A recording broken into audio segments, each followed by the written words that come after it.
Harish, the best academy. Hi everyone, welcome to Harish academy. ఈరోజు current అఫైర్స్లో భాగంగా each and every టాపిక్ను మనము డీటెయిల్డ్గా discuss చేసుకుందాం. ఇవాళ మన ఫస్ట్ టాపిక్ కృషి కవచ్. జనరల్గా హార్టికల్చరల్ ప్రోడక్ట్స్, ఫర్ ఎగ్జాంపుల్ పండ్లు, కాయగూరలు, పూలు ఇటువంటివి పంట నుండి కోసిన తర్వాత ఎక్కువ కాలం నిల్వ ఉండవు. వాటిని నిల్వ ఉంచాలంటే జనరల్గా స్టోరేజ్ చేయాలి, లేదంటే రెఫ్రిజిరేటర్స్లో నిల్వ ఉంచాలి. అయినప్పటికీ ఎక్కువ కాలం అవి నిల్వ ఉండవు, అవి కుళ్ళిపోతాయి, చెడిపోతాయి. సో వాటిని ఎక్కువ కాలం నిల్వ ఉంచడానికి సాధారణ ఉష్ణోగ్రతల వద్ద రెఫ్రిజిరేటర్లు అటువంటివి అవసరం లేకుండానే కనీసం 30 రోజుల పాటు దెబ్బ తినకోకుండా వాటిని నిల్వ ఉంచడానికి డిఫెన్స్ రీసెర్చ్ డెవలప్మెంట్ ఆర్గనైజేషన్కి చెందిన ఒక ల్యాబొరేటరీకి చెందిన ఒక రిటైర్డ్ ఫుడ్ సైంటిస్ట్ డాక్టర్ ఏ రామకృష్ణ అనే ఆయన కృషి కవచ్ అనే ఒక టెక్నాలజీని డెవలప్ చేశాడు. ఈ కృషి కవచ్ అనే కవర్స్ని డెవలప్ చేశాడు. ఈ కవర్స్లో ఈ పండ్లు, కాయగూరలు, పూలని నిల్వ చేయవచ్చు సాధారణ ఉష్ణోగ్రతల వద్దనే. వీటినే మాడిఫైడ్ అట్మాస్ఫియర్ ప్యాకేజింగ్ కవర్స్ అంటారు. ఇందులో పెడితే 30 రోజుల పాటు దెబ్బ తినవు. ఇవి ఎవరు డెవలప్ చేశారు అంటే ఈయన మైసూరులో మైసూరుకు చెందిన డిఫెన్స్ ఫుడ్ రీసెర్చ్ అండ్ ల్యాబొరేటరీకి చెందిన ఒక రిటైర్డ్ ఫుడ్ సైంటిస్ట్ అనమాట. ఇది మైసూరులో ఉంటుంది. ఇది డిఆర్డిఓ ల్యాబొరేటరీ. దీనిపైన ఈయన పేటెంట్ను కూడా అప్లై చేశాడు. ఈ కృషి కవచ్కి సంబంధించి త్వరలో పేటెంట్ కూడా రాబోతా ఉంది. ఇక్కడ ఫోకస్ చేయాల్సింది ఇది ప్రజలకు ఎప్పుడు అందుబాటులోకి వస్తుంది అంటే బెంగళూరుకు చెందిన Indian Institute of Horticultural Research ద్వారా ఇది ప్రజలకు త్వరలో అందుబాటులోకి రానుందని చెప్పేసి ఈయన తెలిపారు. Indian Institute of Horticultural Research బెంగళూరులో ఉంది. ఇది ఐకార్ అనుబంధ సంస్థ అని చెప్పవచ్చు. Indian Council for Agricultural Research అనుబంధ సంస్థ. Indian Council for Agricultural Research. ఇక్కడ ఫోకస్ చేయాల్సింది కృషి కవచ్. దీన్ని డెవలప్ చేసిన laboratory defence food research and laboratory Mysuru. ఈయన సైంటిస్ట్ పేరు వచ్చేసి డాక్టర్ ఏ రామకృష్ణ. ఇలాంటివి ఫోకస్ చేసేటప్పుడు ఇటీవల అబ్జర్వ్ చేస్తే డిసెంబర్ 2024లో కూడా కిసాన్ కవచ్ అనేది ఒకటి న్యూస్లో ఉంది. కిసాన్ కవచ్. సో కన్ఫ్యూజ్ అవ్వద్దండి. కృషి కవచ్ అంటే పండ్లు, కూరగాయలు, పూలను నిల్వ ఉంచడానికి వాడే కవర్స్. ఇప్పుడు కిసాన్ కవచ్ అంటే ఏంటో కూడా కన్ఫ్యూజ్ కాకుండా ఉండడానికి సింపుల్గా ఒక 1 సెకండ్లో చెప్పేస్తాను. కిసాన్ కవచ్. కిసాన్ కవచ్ భారతదేశంలో రైతులు పెస్టిసైడ్స్ చల్లుతూ ఉంటారు కదా పంటలకి. ఆ ఎరువుల హానికరమైన వాటి నుంచి తప్పించుకోవడానికి, రక్షించడానికి, ఆ ఎరువుల నుండి, ఆ కెమికల్స్ నుండి వెలువడే దుష్ప్రభావాలను తప్పించుకోవడానికి కిసాన్ కవచ్ అనేది డిపార్ట్మెంట్ బయోటెక్నాలజీకి సంబంధించిన ఒక సంస్థ తయారు చేసింది. ఇది భారతదేశపు తొలి ఇండియాస్ ఫస్ట్ యాంటీ పెస్టిసైడ్ బయోసూట్. దీన్ని తయారు చేసినది బయోటెక్నాలజీ రీసెర్చ్ అండ్ ఇన్నోవేషన్ కౌన్సిల్కు చెందిన ఇన్స్టెమ్ అనే ఒక బెంగళూరు సంస్థ మరియు సేపియో హెల్త్ ప్రైవేట్ లిమిటెడ్ అనే సంస్థతో కలిసి ఈ కిసాన్ కవచ్ని తయారు చేశారు. సో ఇక్కడ ఫోకస్ చేయాల్సింది కిసాన్ కవచ్ని ఎవరు తయారు చేశారో డెఫినెట్లీ గుర్తుంచుకోవాలి. అలానే కృషి కవచ్ను కూడా ఎవరు తయారు చేశారో తెలుసుకోవాలి. ఇలాంటివి కన్ఫ్యూజ్ అవ్వకూడదు. కృషి కవచ్, కిసాన్ కవచ్ అనేవి 2 ఉన్నాయి. మనం కృషి కవచ్ అనేది ఇప్పుడు న్యూస్లో ఉంది. కిసాన్ కవచ్ అనేది గత 3 months బ్యాకే ఉంది కాబట్టి ఇప్పుడు మనం ఒకసారి రీకాల్ చేసుకోవడం జరిగింది. నెక్స్ట్ వన్ అవార్డ్స్కి సంబంధించి ఆర్బీఐ కంటిన్యూస్గా న్యూస్లో ఉంది. ఆర్బీఐ గురించి నిన్ననే తెలుసుకున్నాం. పర్యావరణ ప్రభావాలు, క్లైమేట్ చేంజ్ ఇంపాక్ట్ని స్టడీ చేయడానికి, ఫైనాన్షియల్ సెక్టార్ పైన క్లైమేట్ చేంజ్ ఇంపాక్ట్ ఎలా ఉందో తెలుసుకోవడానికి ఆర్బీఐ ఒక బృందాన్ని ఏర్పాటు చేసిందని చెప్పేసి తెలుసుకున్నాము. ఆర్బీఐ గవర్నర్ సంజయ్ మల్హోత్రా గారని తెలుసుకున్నాం. సో ఇప్పుడు ఆర్బీఐకి ఒక ప్రఖ్యాతమైన డిజిటల్ ట్రాన్స్ఫర్మేషన్ అవార్డు వచ్చింది. 2025 ఇయర్కి సంబంధించి యూకేకి చెందిన సెంట్రల్ బ్యాంకింగ్ వాళ్ళు డిజిటల్ ట్రాన్స్ఫర్మేషన్ అవార్డు 2025ని ప్రజెంట్ చేశారు. దేనికోసం ప్రజెంట్ చేశారు అంటే ఆర్బీఐ డిజిటల్ టెక్నాలజీస్ని ఉపయోగించి అద్భుతంగా పనిచేస్తూ ఉందని చెప్పేసి ప్రవాహ్ అండ్ సారథి అనే 2 డిజిటల్ ఇనిషియేటివ్స్ ద్వారా ఆర్బీఐ తన ఎఫిషియన్సీని మెరుగుపరుచుకుంటుందని చెప్పేసి ఈ రెండింటికి గాను డిజిటల్ ట్రాన్స్ఫర్మేషన్ అవార్డు దొరికింది. ఇక్కడ గుర్తుంచుకోవాల్సింది ప్రవాహ్ సారథి ఇనిషియేటివ్స్కి వచ్చిందని చెప్పేసి గుర్తుపెట్టుకుంటే సరిపోతుంది. అలానే ఆర్బీఐ రీసెంట్గా భారతదేశంలో ఫైనాన్షియల్ లిటరసీని ఇంప్రూవ్ చేయడం కోసము, ఫైనాన్షియల్ ఇన్క్లూజన్ ఇంప్రూవ్ చేయడం కోసము ఫైనాన్షియల్ లిటరసీ ఇనిషియేటివ్స్ను కూడా స్టార్ట్ చేసింది. దేశవ్యాప్తంగా ఫైనాన్షియల్ లిటరసీ ప్రోగ్రామ్స్ని మొదలుపెట్టింది. Next one, wildlife sanctuaries, బయోడైవర్సిటీకి సంబంధించి ఎప్పుడు కూడా ఏదో ఒక నేషనల్ పార్క్ కావచ్చు, వైల్డ్ లైఫ్ శాంక్చురీ కానీ న్యూస్లో ఎప్పటికీ ఉంటాయి. ఫర్ ఎగ్జాంపుల్ టైగర్ రిజర్వ్స్ ఇటీవల డిస్కస్ చేసుకున్నాం.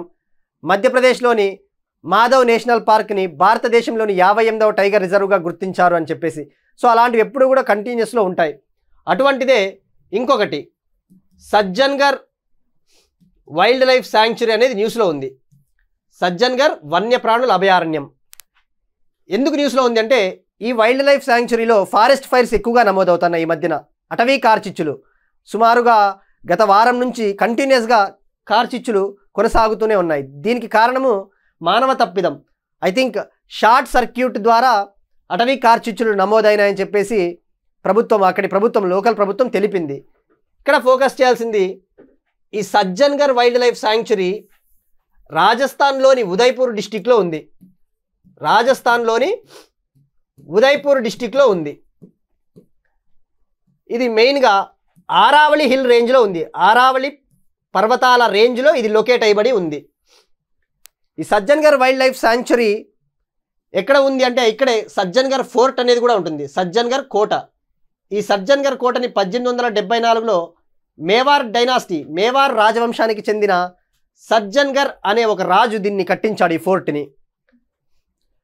ఇలాంటివి న్యూస్లో ఉన్నప్పుడు ఎగ్జామ్ పాయింట్ ఆఫ్ వ్యూలో సమ్టైమ్స్ ముఖ్యంగా ఎవరైతే సెంట్రల్ ఎగ్జామ్స్కి ప్రిపేర్ అవుతూ ఉంటారో, ఫర్ ఎగ్జాంపుల్ యూపీఎస్సీ కావచ్చు, UPSC combined define service exams కావచ్చు, సిఏపిఎఫ్, ఎలాంటి ఎగ్జామ్స్ తీసుకున్నా కూడా, ఈవెన్ గ్రూప్స్ తీసుకున్నా కొద్దిగా ఎలా అడుగుతాడు అంటే, ఈ సజ్జన్గర్ వన్యప్రాణుల అభయారణ్యంలో ఏ టైప్ ఆఫ్ ఫారెస్ట్లు ఉన్నాయి? డెసిడియస్ అంటే ఆకురాల్చే అడవులు. ఎందుకంటే ఇది భారతదేశానికి వెస్ట్రన్ సైడ్ ఉంటుంది కాబట్టి ఇక్కడ deciduous semi ever green forest ఈ సజ్జన్గర్ వైల్డ్ లైఫ్ శాంక్చురీలో ఉంటుంది. ఇలా ప్రతిదీ కూడా ఒక వైల్డ్ లైఫ్ శాంక్చురీ కానీ నేషనల్ పార్క్ న్యూస్లో ఉన్నప్పుడు అక్కడ ఉన్న వెజిటేషన్ ఏంటి, లేదంటే ఆ రివర్ ఏ రివర్ గుండా అది పాస్ అవుతుంది, అలాంటివి ఫోకస్ చేయాల్సి ఉంటుంది. ఇటీవలే దీనికి సంబంధించి ఇలాంటిదే అమృత్ బయోడైవర్సిటీ పార్క్ అని కూడా న్యూస్లో ఉంది. అమృత్ బయోడైవర్సిటీ పార్క్, ఇది కాంటెక్స్ట్ వచ్చింది కాబట్టి మనము ఎక్స్టెండ్ చేస్తూ ఉన్నాము. ఈ అమృత్ బయోడైవర్సిటీ పార్క్ అనేది ఢిల్లీ లెఫ్టినెంట్ గవర్నరు సక్సేనా గారు దీన్ని యమునా ఫ్లడ్ ప్లెయిన్స్ని పునరుద్ధరించడానికి, యమునా పరివాహక ప్రాంతాన్ని రెజ్యువనేట్ చేయడానికి, పునర్నిర్మించడానికి ఈ అమృత్ బయోడైవర్సిటీ పార్క్ని లాంచ్ చేశారు. దీని ద్వారా ఆ యమునా పరివాహక ప్రాంతంలో చెట్లను, గ్రీన్ స్పేసెస్ని ఇంప్రూవ్ చేయవచ్చు, వెజిటేషన్ కవర్ని ఇంప్రూవ్ చేయవచ్చు అని చెప్పేసి ఢిల్లీ గవర్నమెంట్ లాంచ్ చేసింది అమృత్ బయోడైవర్సిటీ పార్క్. సో ఇలా సమ్టైమ్స్ ఎలా ఉంటుంది అంటే చిన్న చిన్న టర్మ్ కూడా మనము గుర్తుంచుకోవాల్సిన అవసరం ఉంటుంది. డైరెక్ట్గా అడుగుతాడు ఎగ్జామ్లో, చూపిస్తాను ఎలా ఉంటాయో. మనం డిస్కస్ చేస్తూ ఉన్న సింపుల్ టాపిక్ కూడా వన్ లైనర్గా ఏ విధంగా ఎగ్జామ్స్లో అడుగుతూ ఉన్నాడో నేను ఫర్దర్గా ఐ విల్ షో యూ. ఇప్పుడు క్వశ్చన్ చూద్దాం.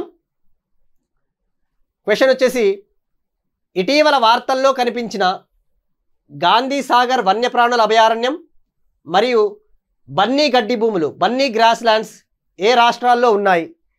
ఇటీవల ప్రధానమంత్రి నరేంద్ర మోడీ గారు గుజరాత్ పర్యటన సందర్భంగా వంతారా జంతు సంరక్షణ కేంద్రాన్ని సందర్శించాడు. అప్పుడు ఇవి రెండు మనకు వార్తల్లో ఉన్నాయి, గాంధీ సాగరు మరియు బన్నీ గ్రాస్ ల్యాండ్స్. మనం క్లియర్గా డీటెయిల్గా డిస్కస్ చేసుకున్నాము. వీటిని చీతాలను రీఇంట్రడ్యూస్ చేయడానికి సెలెక్ట్ చేసుకున్నారు. మధ్యప్రదేశ్లోని కూనో నేషనల్ పార్క్కు తోడుగా ఈ గాంధీ సాగర్ని, బన్నీ గ్రాస్ ల్యాండ్స్ను కూడా చీతా రీఇంట్రొడక్షన్ ప్రాజెక్ట్ కింద సెలెక్ట్ చేశారు. ఇవి రెండు ఏ స్టేట్స్లో ఉన్నాయో కామెంట్ సెక్షన్లో కామెంట్ చేయండి. అలానే నిన్న ఒక క్వశ్చన్ అడిగాం మనము, క్యాన్సర్ చికిత్స కోసము హైడ్రోజెల్ను తయారు చేసిన సంస్థలు ఏవి, ఇటీవలే 2 సంస్థలు తయారు చేశాయి అని చెప్పేసి క్వశ్చన్ అడిగాం. దానికి ఆన్సరు ఐఐటి గువాహతి మరియు కోల్కతాలోని Bose institute. Next topic, naval ఎక్సర్సైజ్కి సంబంధించి ఐఎన్ఎస్ రణ్వీర్ న్యూస్లో ఉంది. ఇటీవల మార్చ్ 10 నుంచి మార్చ్ 12 వరకు ఇండియా బంగ్లాదేశ్ నేవీల మధ్య జరిగిన బోంగో సాగర్ అనే ఎక్సర్సైజు బే ఆఫ్ బెంగాల్లో జరిగింది, భారత్ బంగ్లాదేశ్ నేవీల మధ్య. ఈ బోంగో సాగర్ 2025 ఎక్సర్సైజ్ ద్వారా ఇరు దేశాల నావికా దళాలు తమ సామర్థ్యాన్ని పెంపొందించుకుంటాయి. ఇది 4వ ఎడిషన్ జరిగింది. దానితో పాటు కార్పాట్ coordinated patrol exercise India Bangladesh మధ్య బే ఆఫ్ బెంగాల్లో జరిగింది. ఇది 6వ ఎడిషను. అయితే ఇక్కడ మనం ఫోకస్ చేయాల్సింది ఈ బోంగో సాగరు కార్పాట్ ఎక్సర్సైజు ఏ దేశాల మధ్య జరిగిందో దానితో పాటు ఈ నేవల్ ఎక్సర్సైజులో భారతదేశం నుంచి ఇండియన్ నేవల్ షిప్ ఏదైనా పాల్గొని ఉందా తెలుసుకోవాలి. ఎందుకంటే ఇటీవలే మౌరీషియస్ జాతీయ దినోత్సవంలో భాగంగా భారతదేశం నుంచి Indian naval ship INS Imphal పాల్గొనిందని మనం తెలుసుకున్నాం. ఇప్పుడు బోంగో సాగర్ ఎక్సర్సైజ్లో భాగంగా ఐఎన్ఎస్ రణ్వీర్ పాల్గొనింది. ఇక్కడ ఫోకస్ చేయాల్సింది INS Ranvir, INS Tushil, INS Imphal, INS Vikramaditya ఇలాంటివి ఎప్పుడు కూడా న్యూస్లో ఉంటాయి. కన్ఫ్యూజ్ అవ్వకూడదు అంటే మనము వాటికి అసలు అవి ఎప్పుడు డెవలప్ చేశారు, అది ఏ క్లాసుకు చెందిందో తెలుసుకున్నట్టయితే we never forget in the future. అలా ఇప్పుడు ఐఎన్ఎస్ రణ్వీర్, ఈ ఐఎన్ఎస్ రణ్వీర్ అనేది రాజ్పుత్ క్లాస్కి చెందిన guided missile destroyers, Rajput class guided missile destroyers అనమాట. వీటిలో 5 ఉంటాయి. ఈ రాజ్పుత్ క్లాస్ గైడెడ్ మిసైల్ డిస్ట్రాయర్లో 5 షిప్స్ ఉంటాయి, 5 ఐఎన్ఎస్ నేవల్ షిప్స్. ఒకటి INS Rajput, INS Rana, INS Ranjit, INS Ranvir, INS Ranvijay, INS Ranvijay. మీరు అబ్జర్వ్ చేస్తే ఇవన్నీ 6తో ఉన్నాయి, అంటే Rajput class. INS Rajput, INS Rana, INS Ranjit, INS Ranvir, INS Ranvijay. ఈ రాజ్పుత్ క్లాస్ గైడెడ్ మిసైల్ డిస్ట్రాయర్స్ని భారతదేశము యుఎస్ఎస్ఆర్లో ఫార్మర్ సోవియట్ యూనియన్లో అభివృద్ధి చేసింది. ఈ రాజ్పుత్ క్లాస్ గైడెడ్ మిసైల్ డిస్ట్రాయర్స్ని భారతదేశము 1986లో సోవియట్ యూనియన్ అనగా అప్పటి రష్యాలో వీటిని అభివృద్ధి చేసింది. వీటినే కషిన్ క్లాస్ అని కూడా అంటారు. కషిన్ 2 క్లాస్ గైడెడ్ మిసైల్ డిస్ట్రాయర్స్ అని కూడా అంటారు. సో ఇప్పుడు 4వ ఐఎన్ఎస్ షిప్ అయిన రణ్వీరు బోంగో సాగర్ ఎక్సర్సైజ్లో పాల్గొనిందని మనకు ఈజీగా గుర్తుండిపోతుంది. ఐఎన్ఎస్ ఇంపాల్ ఇంకొకసారి రికాల్ చేస్తాను. మనము ఐఎన్ఎస్ ఇంపాల్ మౌరీషియస్కు వెళ్ళింది అని చెప్పేసి, INS Imphal project 15B Visakhapatnam class stealth guided missile destroyers అని మనము క్లియర్గా తెలుసుకున్నాం. సో మర్చిపోవద్దండి, రణ్వీర్, రాజ్పుత్ క్లాస్ ఇలాంటివి ఫ్యూచర్లో జనరల్గా డిఫెన్స్ చదివేటప్పుడు చాలా వస్తాయి. ఇటువంటివి వెజల్స్, ఐఎన్ఎస్ వెజల్స్. ముఖ్యంగా ఎస్ఎన్టీ గ్రూప్ 2లో ఏపీ వాళ్ళకి 75 మార్క్స్ ఉంటుంది. సెంట్రల్ ఎగ్జామ్స్ ప్రిపేర్ అయ్యే వాళ్ళకు కూడా డిఫెన్స్ రంగానికి సంబంధించి ఎగ్జామ్స్లో చాలా అడుగుతాడు.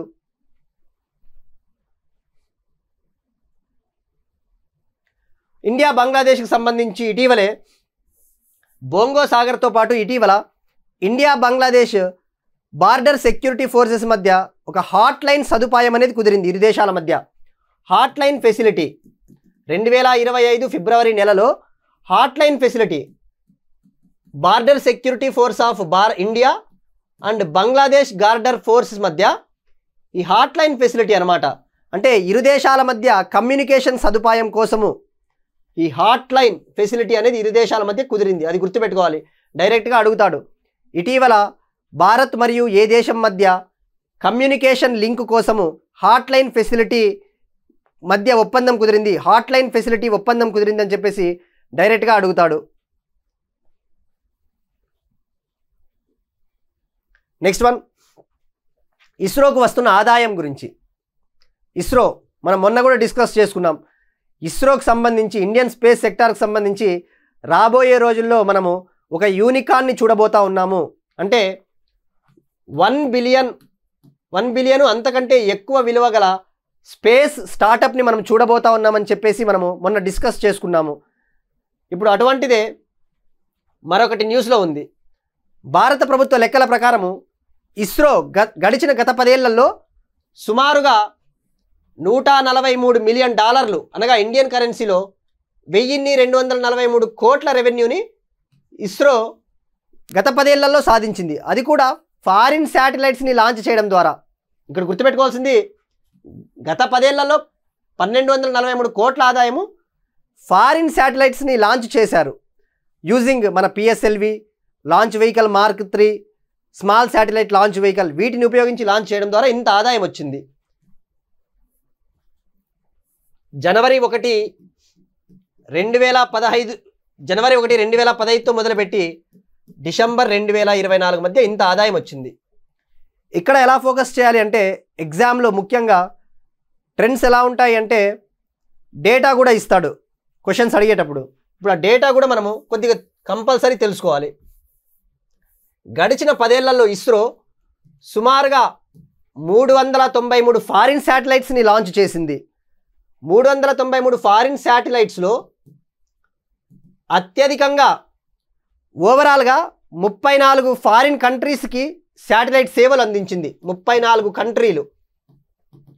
ఈ 34 కంట్రీస్లో అత్యధికంగా అమెరికాకు చెందిన 232 శాటిలైట్లని లాంచ్ చేసింది. ఇది ప్రతి పాయింట్ ఇంపార్టెంటు. ముఖ్యంగా యూపీఎస్సీ డిస్క్రిప్టివ్లో రాసేటప్పుడు కానీ, ఇప్పుడు ఏపీ గ్రూప్ 1 ఉంది, ఏపీ గ్రూప్ 1లో డిస్క్రిప్టివ్ రాయొచ్చు, ఈ డేటాను మెన్షన్ చేయవచ్చు. ప్రైవేటైజేషన్ ఆఫ్ స్పేస్ ఎకానమీ అని చెప్పేసి అనే టాపిక్లో మనము మెన్షన్ చేయవచ్చు. 34 దేశాలకు చెందిన శాటిలైట్లను లాంచ్ చేసింది. ఇందులో అత్యధికంగా అమెరికాకు చెందిన 232 శాటిలైట్లని మోసుకొని వెళ్ళింది గడిచిన గత 10 ఏళ్లలో. సెకండ్ ప్లేస్లో యూకే ఉంది.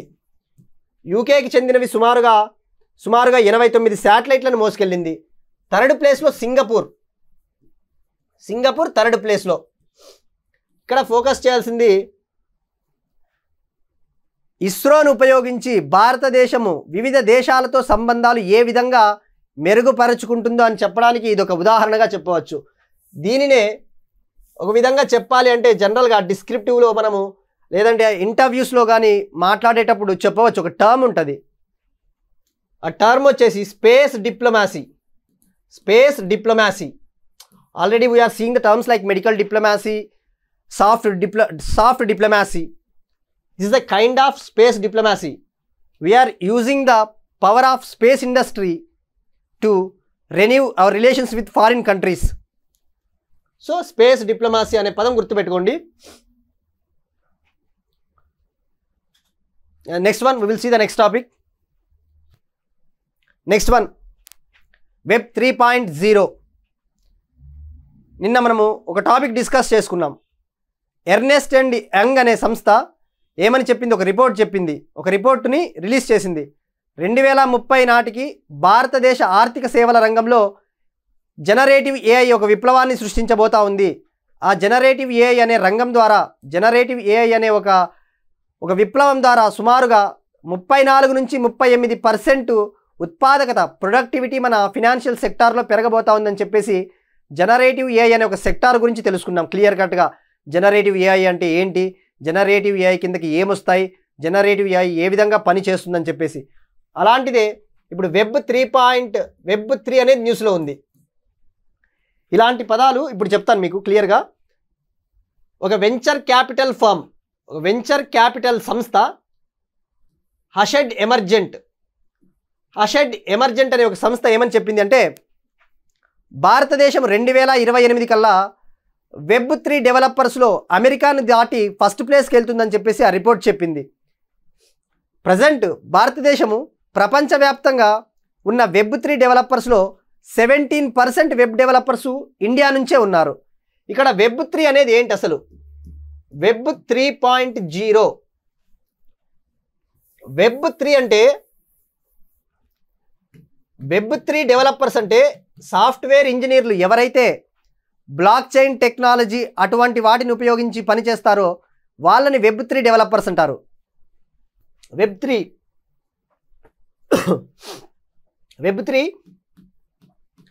3.0 అనేది నెక్స్ట్ జనరేషన్ ఇంటర్నెట్గా చెప్పవచ్చు. అడ్వాన్స్డ్ ఫామ్ ఆఫ్ ఇంటర్నెట్ అంటే ఇందులో జనరల్గా ఏమవుతుందంటే జనరల్గా ఇంటర్నెట్ని కొన్ని ప్రైవేట్ ఎంఎన్సీలే శాసిస్తాయి. ఎవ్రీథింగ్ వాళ్ళ అండర్ కంట్రోల్లో ఉంటుంది. కానీ వెబ్ 3.0లో ఏంటి అంటే ఈ టైప్ ఆఫ్ ఇంటర్నెట్లో యూజర్స్కే హక్కులు ఉంటాయి. డీసెంట్రలైజ్డ్ ఇంటర్నెట్ అని చెప్పవచ్చు. అంటే వికేంద్రీకరణ. ఇప్పుడు బ్లాక్ చైన్ టెక్నాలజీ అనేది ఒకటి ఉంటుంది. బ్లాక్ చైన్ టెక్నాలజీ అనేది డీసెంట్రలైజ్డ్. బ్లాక్ చైన్ టెక్నాలజీ అటువంటి వాటిని ఉపయోగించుకొని వెబ్ 3.0 పనిచేస్తుంది. డీసెంట్రలైజ్డ్. ఇందులో యూజర్స్కే హక్కులు ఉంటాయి. యూజర్స్కే they will have their ownership rights. ఇక్కడ వెబ్ 3 అనేది తెలుసుకుంటే సరిపోద్ది. ఇలాంటి టర్మ్స్ వచ్చినప్పుడు ఎందుకు నెగ్లెక్ట్ చేయకూడదో I will show you now. గతంలో ఒక ప్రీవియస్ ఇయర్ ఎగ్జామ్లో వెబ్ 3.0 గురించి కింది స్టేట్మెంట్లను పరిగణించండి అని చెప్పేసి అడిగాడు. ఈ వెబ్ 3 టెక్నాలజీ అనేది పీపుల్కి వాళ్ళ డేటాను సొంతంగా నిర్వహించుకునే హక్కును కల్పిస్తుంది. అలానే ఈ వెబ్ 3.0 ప్రపంచంలో బ్లాక్ చైన్కు సంబంధించిన సోషల్ నెట్వర్క్స్ ఉంటాయి. అలానే థర్డ్ స్టేట్మెంట్, ఈ వెబ్ 3 అనేది ఒక కార్పొరేషన్ కాకుండా కలెక్టివ్గా యూజర్సే, అంటే మనమే పౌరులు, ఇంటర్నెట్ యూజర్సే దీన్ని నిర్వహించుకోవచ్చు అని చెప్పేసి 3 స్టేట్మెంట్లు ఇచ్చాడు. దీనికి ఆన్సర్ D1 2 3. ఇవన్నీ కూడా ఈ స్టేట్మెంట్లు వెబ్ 3.0 గురించి కరెక్ట్ అవుతాయి.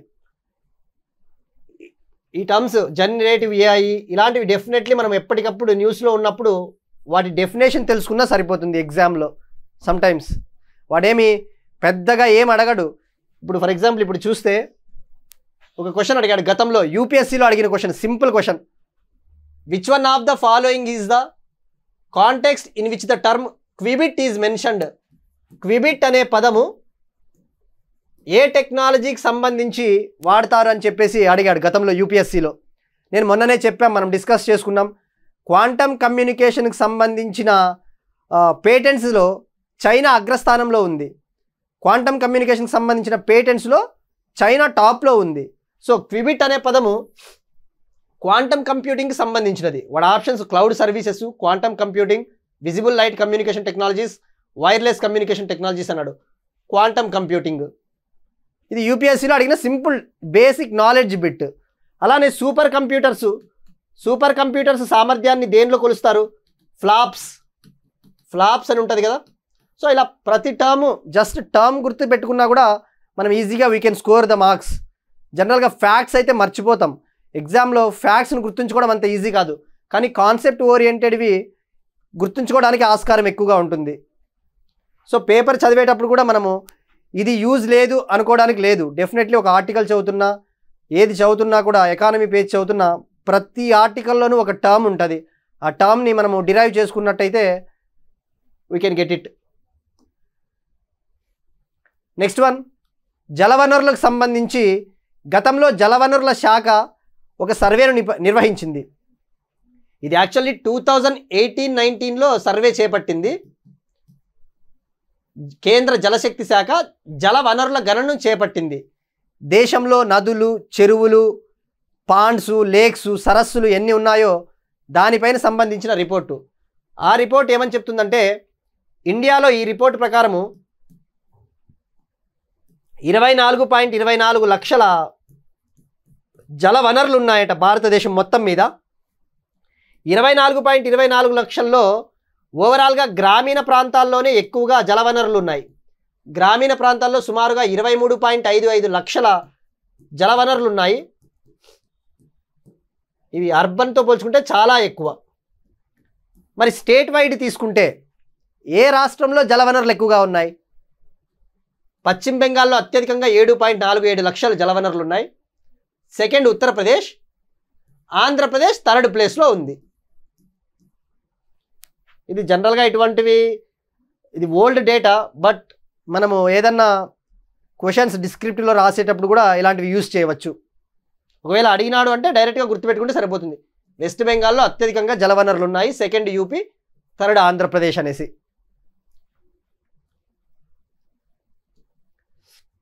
Next one fact based. ఇప్పటి వరకు మనం అనలిటికల్ ఇష్యూస్ చూసాము. ఇప్పుడు కొన్ని fact oriented also, state specific, తెలంగాణకు సంబంధించి రీజనల్ ఇష్యూస్. హైదరాబాదులో భారతదేశపు మొట్టమొదటి మహిళా electric vehicle fast charging franchise ప్రారంభం. మహిళా పారిశ్రామికవేత్తలను ప్రోత్సహించడానికి థండర్ ప్లస్ అనే ఒక ఎలక్ట్రిక్ వెహికల్ కంపెనీ ఒక ఛార్జింగ్ స్టేషన్ని మొదలుపెట్టింది, ప్రారంభించింది. అది భారతదేశపు మొట్టమొదటి మహిళా ఎలక్ట్రిక్ వెహికల్ ఛార్జింగ్ స్టేషన్ అన్నమాట. దీనిని మహిళలే నిర్వహిస్తారు. దీని ద్వారా మహిళలకు ఆదాయం కలుగుతుంది. ఎలక్ట్రిక్ వెహికల్ ఇండస్ట్రీలో మహిళల పారిశ్రామికవేత్తలు పెరుగుదల సాధ్యమవుతుంది. Thunder plus company. Next one again state specific. Telangana ప్రభుత్వము శ్రీ పొట్టి శ్రీరాములు తెలుగు విశ్వవిద్యాలయ పేరుని మార్చబోతా ఉంది. ఆ విశ్వవిద్యాలయానికి పేరు తెలంగాణ వైతాళికుడైన సురవరం ప్రతాపరెడ్డి గారి పేరు పెట్టబోతా ఉంది. సురవరం ప్రతాపరెడ్డి గారి పేరు మనము ఇటీవల డిస్కస్ చేసుకున్నాం, క్వశ్చన్ కూడా అడిగాం. సురవరం ప్రతాపరెడ్డి గారు తొట్టతొలి తెలుగు రచయిత, కేంద్ర సాహిత్య అకాడమీ అవార్డును గెలుచుకున్న తొట్టతొలి తెలుగు రచయిత. ఆంధ్రుల సాంఘిక చరిత్ర అనే గ్రంథానికి సాహిత్య అకాడమీ అవార్డును పొందాడు. ఈయన తెలంగాణకు చెందిన ఆయన సురవరం ప్రతాపరెడ్డి గారు. తెలంగాణ గద్వాల్ జిల్లాలో జన్మించారు, ప్రజెంట్ గద్వాల్.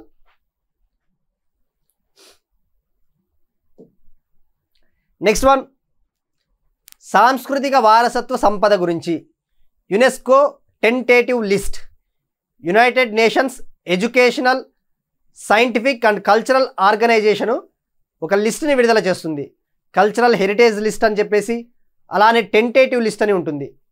తాత్కాలిక జాబితా, యునెస్కో తాత్కాలిక జాబితాలో తెలంగాణలోని నిలువురాళ్లకు చోటు దక్కింది. UNESCO tentative list. UNESCO tentative list అనగా కల్చరల్ హెరిటేజ్ లిస్ట్లో చోటు సంపాదించడానికి ముందుగా తాత్కాలిక జాబితాను తయారు చేయాల్సి ఉంటుంది. ఆ తాత్కాలిక జాబితాను తయారు చేసి అది ఆమోదం వచ్చిన తర్వాత దానికి అప్పుడు అఫీషియల్గా యునెస్కో వరల్డ్ హెరిటేజ్ లిస్టులోకి చోటు దక్కుతుంది.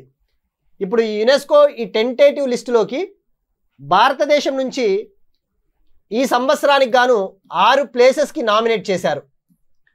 6 ప్లేసెస్కి నామినేట్ చేయగా అందులో తెలంగాణ నుండి, తెలంగాణలోని నారాయణపేట జిల్లా, కృష్ణా మండలం, ముడుమాల్ శివారులో కృష్ణానది ఒడ్డున ఉన్న నిలువురాళ్ళు త్వరలో ప్రపంచ వారసత్వ ప్రాంతంగా గుర్తింపు పొందే అవకాశం ఉంది అన్నారు.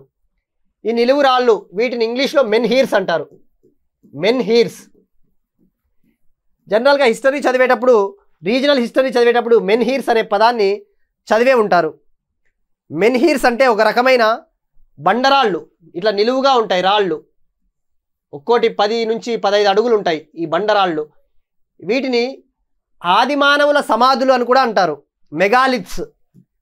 మెగాలిత్స్ అంటే సమాధులు. అప్పట్లో ఆదిమానవుల్ని పూడ్చి వాటిపైన సమాధుల్ని ఇలా బండరాళ్ల రూపంలో ఏర్పాటు చేశారని చెప్పేసి చరిత్రకారులు చెబుతున్నారు. ఇప్పుడు దీనికి ఈ లిస్టుకి నామినేట్ చేశారు. ఒకవేళ దీనికి ఆమోదం వస్తే కల్చరల్ హెరిటేజ్ లిస్ట్లో పేరు దక్కుతుంది. ఇప్పుడు మిగతా 5 ప్లేసులు కూడా చూద్దాం. ఇలా ఉంటాయి బండరాళ్ళు. ఈ 6 ప్లేసుల్ని ఏవి నామినేట్ చేశాయంటే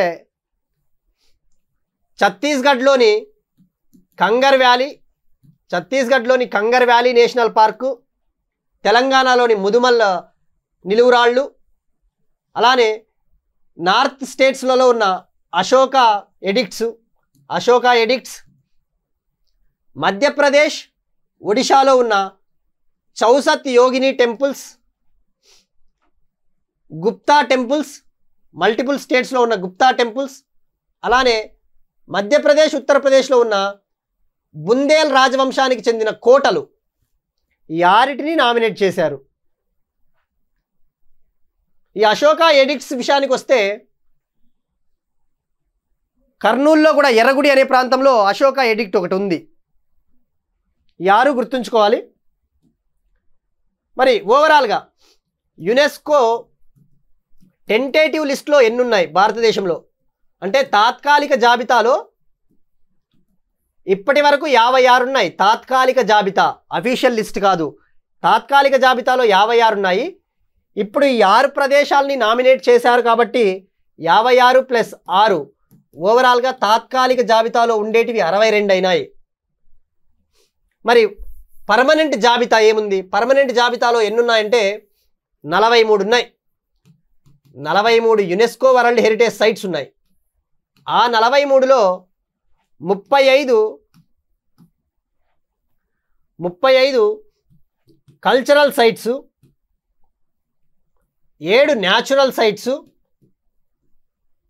1 మిక్స్డ్ సైట్ ఉంది. Mixed site. సో ఈ 43 అఫీషియల్, 43 ఇన్ ఇండియా. ఇందులో తెలంగాణ నుంచి కాకతీయ రుద్రేశ్వర రామప్ప టెంపుల్ ఇటీవలే చోటు దక్కించుకునింది. అది గుర్తుపెట్టుకుంటే సరిపోతుంది.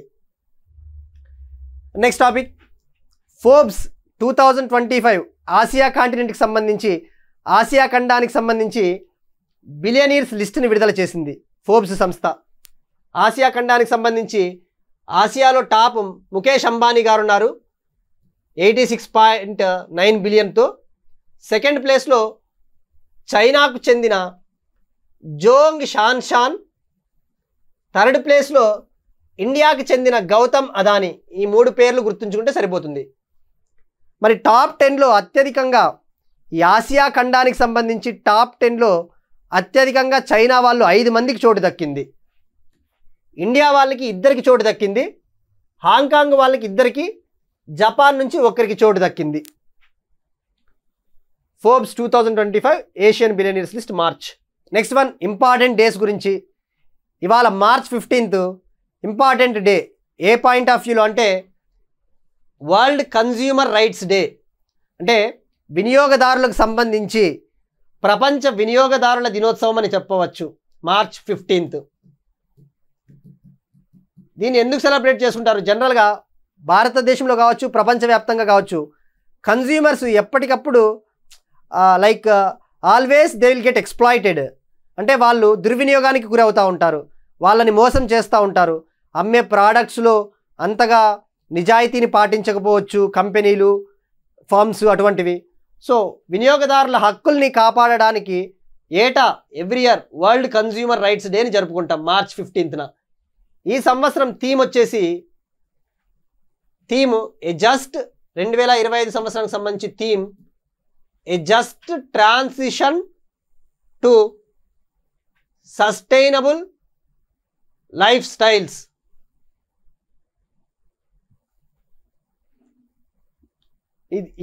ఈ మార్చ్ 15th ఇంపార్టెన్స్ ఆ థీమ్ గుర్తుపెట్టుకుంటే సరిపోతుంది. ఎందుకంటే ఇలాంటి ఇంపార్టెంట్ దినోత్సవాలు అని చెప్పేసి జనరల్గా ఆల్మోస్ట్ నిజం చెప్పాలంటే ప్రతి డేకి ఏదో ఒకటి ఉంటుంది. ప్రతిదీ గుర్తుపెట్టుకోవాలన్నా కష్టము. సమ్టైమ్స్ ఆ డే ఆ థీమ్ గుర్తుపెట్టుకుంటే సరిపోతుంది. That's it. These are today's current affairs.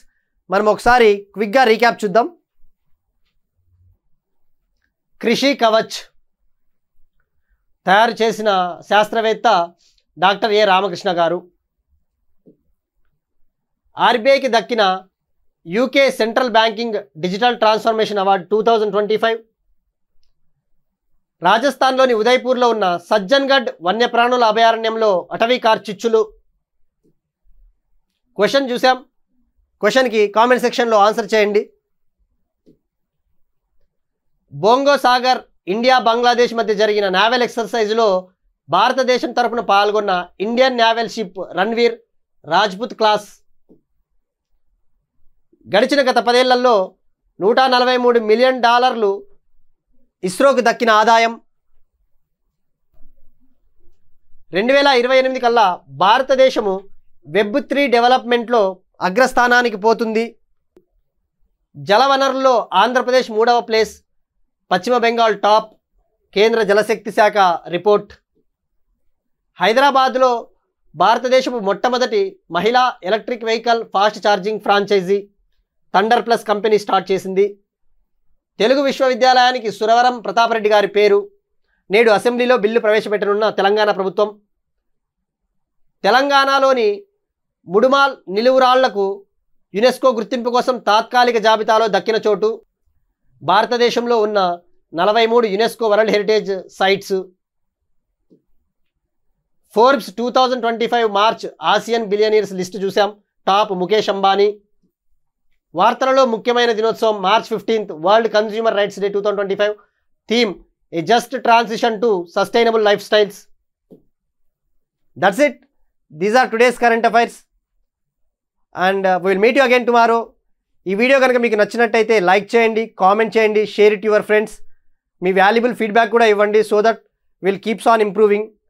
మనము అన్ని రకాల ఎగ్జామ్స్కి ప్రిపేర్ అయ్యే వాళ్ళకి అనుగుణంగా కంటెంట్ని తయారు చేస్తూ ఉన్నాం. Ranging from UPSC to like DSC, RRB, everything. We are covering facts and analytical issues also. So share it to your friends, give your valuable feedback. That's it. We'll meet you again tomorrow and thank you everyone.